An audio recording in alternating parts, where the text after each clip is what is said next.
السلام علیکم ناظرین، ایمان نیوز میں ایک بار پھر آپ کو خوشامدید کہتے چلیں۔ میں ہوں محمد ابرار۔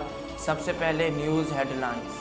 متحدہ قومی موومنٹ MQM پاکستان کے رہنما وسیم اختر کا کہنا ہے کہ پیپلز پارٹی کی قیادت سے ملاقات ہوئی، تاہم ابھی حتمی فیصلے تک نہیں پہنچے۔ وسیم اختر نے کہا کہ اچھی بات ہے، بلاول اور آصف زرداری نے ہمارے مطالبات مانے ہیں۔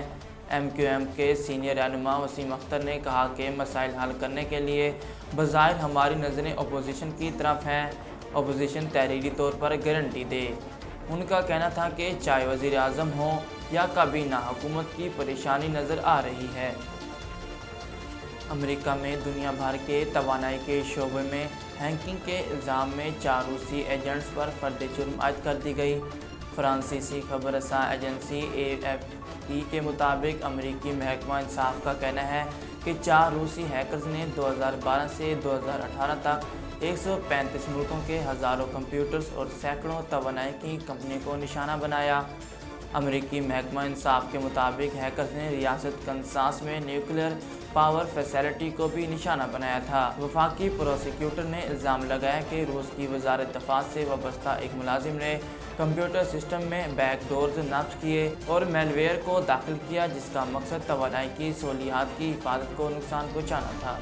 افغانستان سے رات کے اندھیرے میں دہشت گردوں نے دراندازی کی کوشش کی، جسے پاک فوج نے مؤثر جوابی کارروائی کر کے ناکام بنا دیا۔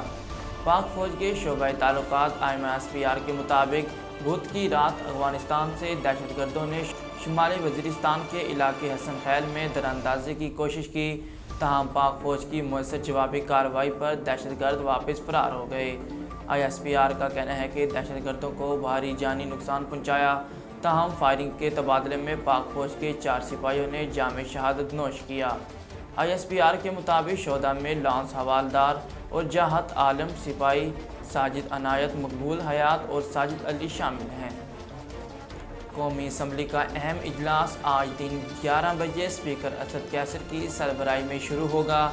اسپیکر قومی اسمبلی اسد کیسر کی زیر صدارت ہونے والے اجلاس کا 15 نکاتی ایجنڈا بھی جاری کیا جا چکا ہے، جس میں وزیر اعظم عمران خان کے خلاف تحریک عدم اعتماد بھی شامل ہے۔ قومی اسمبلی اجلاس کے لیے سیکورٹی کے غیر معمولی انتظامات کیے گئے ہیں اور ریڈ زون میں دفعہ 144 نافذ کر کے احساس علاقے کو مکمل طور پر سیل کر دیا گیا۔ ناظرین، اب تک کے لیے اتنا ہی۔ مزید خبروں اور تفصیلات کے لیے دیکھتے رہیے ایمان نیوز۔